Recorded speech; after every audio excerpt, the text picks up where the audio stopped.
O Donald Trump já voltou com tudo e dessa vez a sua próxima ação será com os militares. É uma questão polêmica, mas não agrada nada à esquerda. E eu vou explicar para vocês qual é essa atitude do Donald Trump. Outro ponto que nós vamos falar aqui também é sobre o estado de saúde do deputado federal Mário Frias. Eu, particularmente, gosto muito do Mário Frias, e aí chegou uma notícia muito tensa sobre o estado de saúde dele, mas eu vou atualizar vocês em relação a essa situação aqui. Também a gente precisa falar sobre uma matéria do Estadão que fala diretamente do Supremo Tribunal Federal, que hoje inicia, né, de forma absurda a votação do PL das fake news, ou melhor, a regulação do marco civil da internet. Vai dar na mesma, tá? Nós vamos entender um pouquinho mais sobre tudo isso aqui. Lembrando a vocês que muitos de vocês pediram, Sandro, tá chato, os jornais só estão falando desse negócio de golpe, disso e daquilo, diversifica os assuntos. Beleza, vamos para cima, vamos pegar agora muitos outros assuntos aqui para a gente entender, tá bom? Hoje, dia 27 de novembro de 2024, esse é o nosso segundo editorial do horário do almoço. Muito obrigado por me receber na sua casa para a gente poder bater um papo, conversar um pouquinho sobre política, tá bom? Então é sempre um prazer estar com vocês. Lembrando a vocês que o livro Segredos Milionários dos Leilões está disponível. Você vai entrar na descrição, escolher qual dos livros você quer e fazer o download. Lembrando que eu estou montando uma biblioteca para deixar tudo sempre organizadinho para que você possa escolher sempre qual o melhor conteúdo para você. Fechou? Vamos começar de matéria? Vamos começar falando do Mário Frias, né? Eu, particularmente, gostava do Mário Frias desde quando ele era ator de Malhação, né? E como deputado federal, ele não está deixando a desejar, não. Representa muito bem a direita, está fazendo um ótimo trabalho, né? Várias bandeiras, uma delas a questão da cultura, né? Que ele também levanta essa bandeira da cultura e eu achei bem interessante. Agora, a questão é o estado de saúde que ele se encontra, né?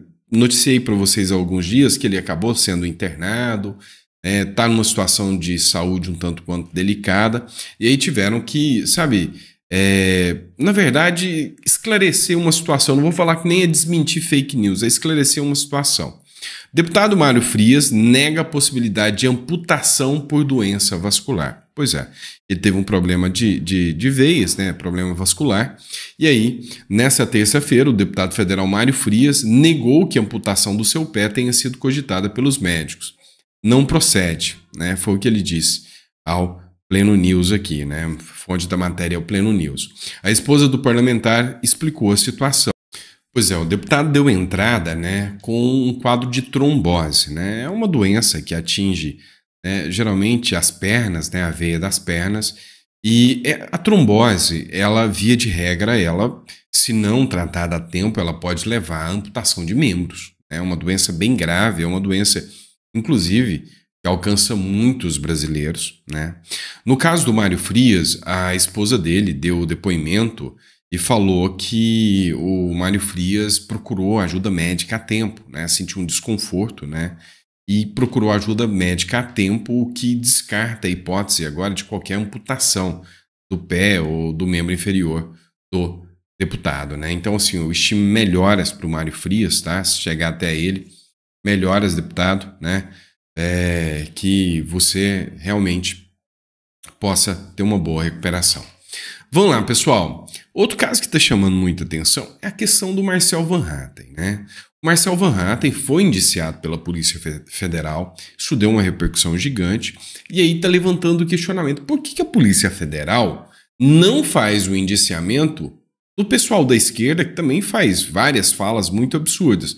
Por exemplo, agora um deputado chamou o Campos Neto de bandido, o Glauber Braga chamou o Arthur Lira de criminoso, bandido, né, de ladrão.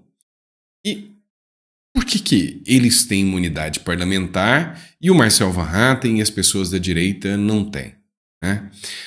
O que acontece? O Deltan Dallagnol, ele fez uma publicação, né, onde a Gleisi Hoffmann ela faz acusações contra a Polícia Federal. Então ele cita uma série de matérias, como por exemplo, Gleisi Hoffmann critica a operação da Polícia Federal e afirma que o PT sofre perseguição. Foi exatamente o que o Marcel Van Hatten falou. Falou que o Felipe Martins sofre perseguição da Polícia Federal. Mas por que a Gleisi Hoffmann ela pode falar, né? E o Marcel Van Hatten não pode falar? Aqui outra matéria. Van Hatten é indiciado pela PF após criticar o delegado em plenário. Durante a Operação Lava Jato, petistas como Gleisi Hoffmann e a esquerda em geral sempre atacaram a Polícia Federal. Os juízes, os procuradores, muitas vezes com palavras de baixo calão e xingamentos agressivos. Nunca se cogitou abrir inquérito contra eles ou indiciá-los por isso, porque sempre entendeu que estavam exercendo a sua liberdade de expressão, que estava protegido pela imunidade parlamentar, né? Agora, quando parlamentares de direita como o Van Hatten, o Nicolas Ferreira ou o Cabo Gilberto Silva criticam abusos da PF nos inquéritos ilegais de Alexandre de Moraes, a PF e o STF se organizam para retalhar e punir os parlamentares pelas críticas, destruindo a imunidade parlamentar do processo.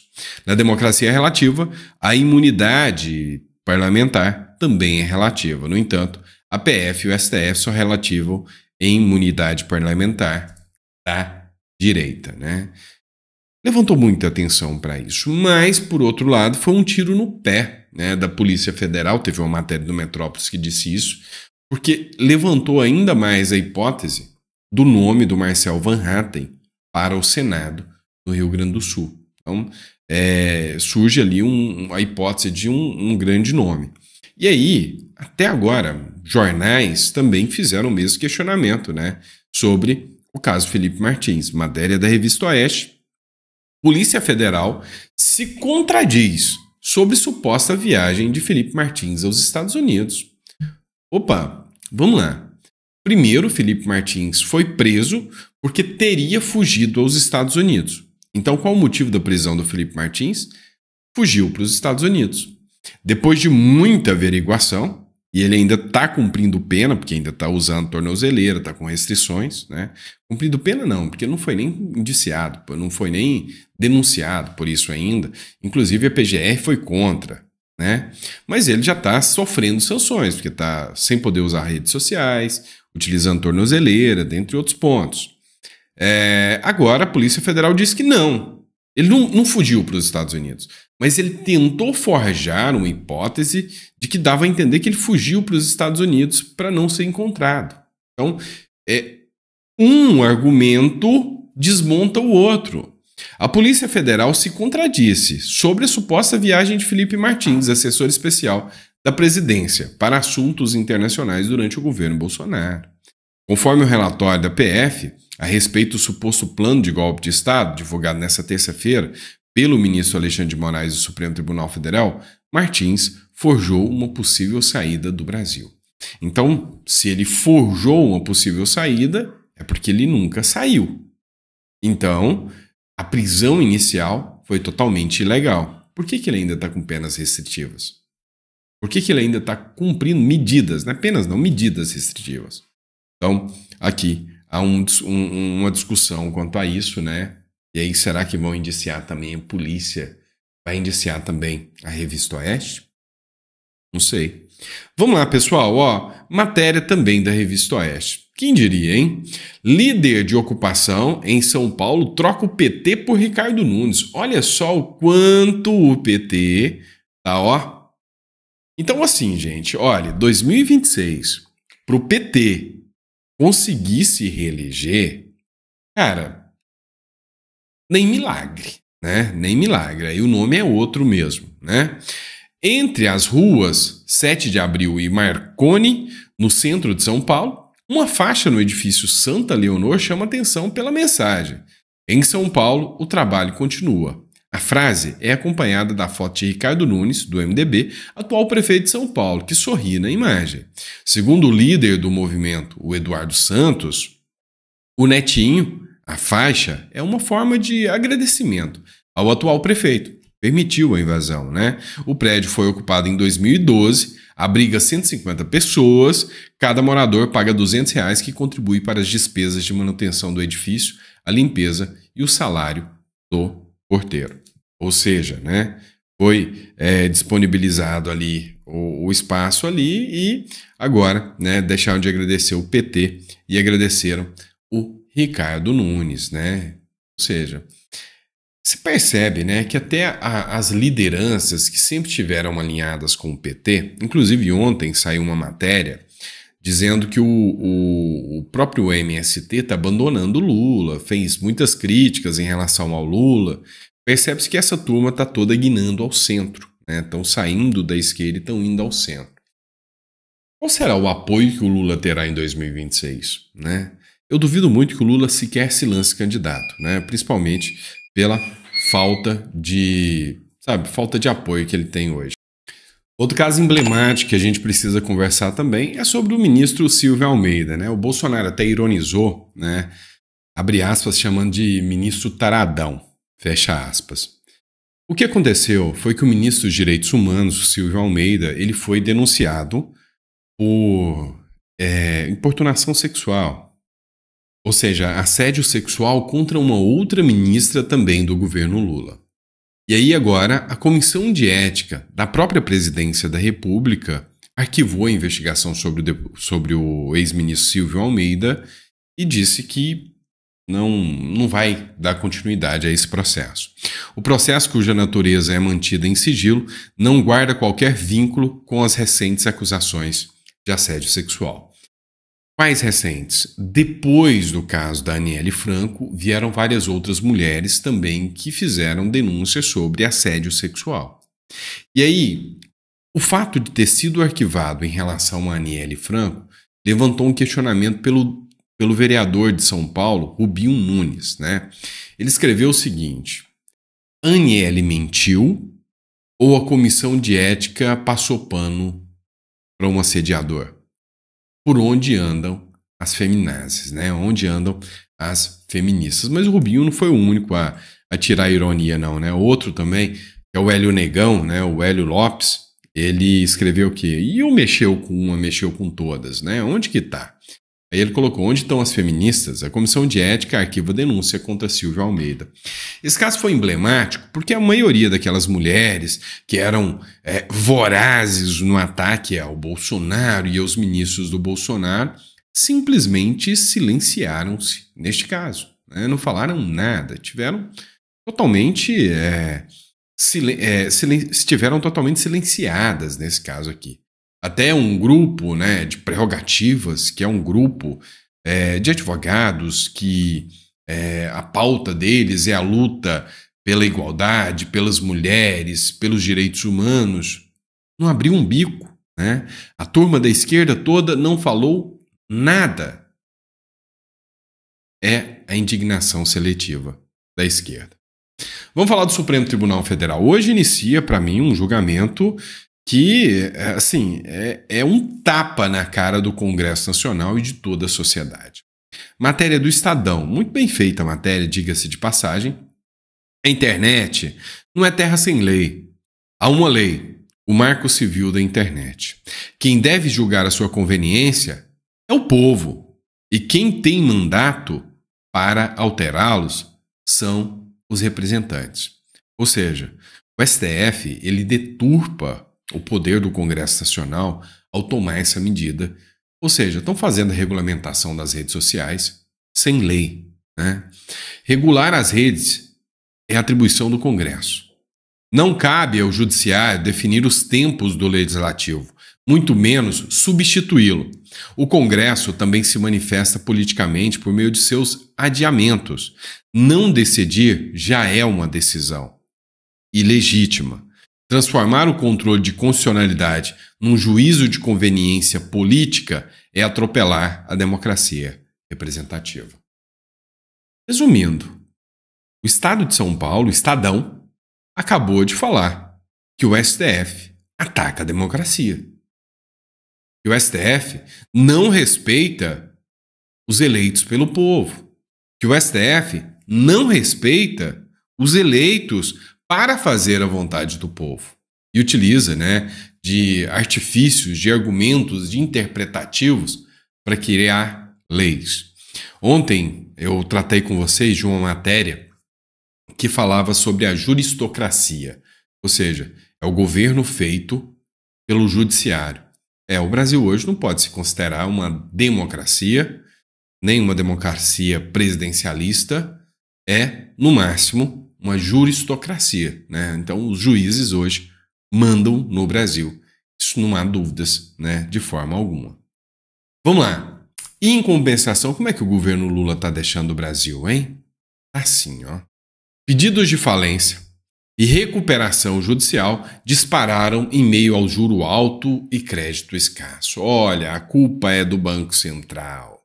Essa matéria é de 2023. Então, em 2023, nós já tínhamos uma matéria dizendo que as empresas estão quebrando. Pedidos de recuperação judicial, agora já é em 2024.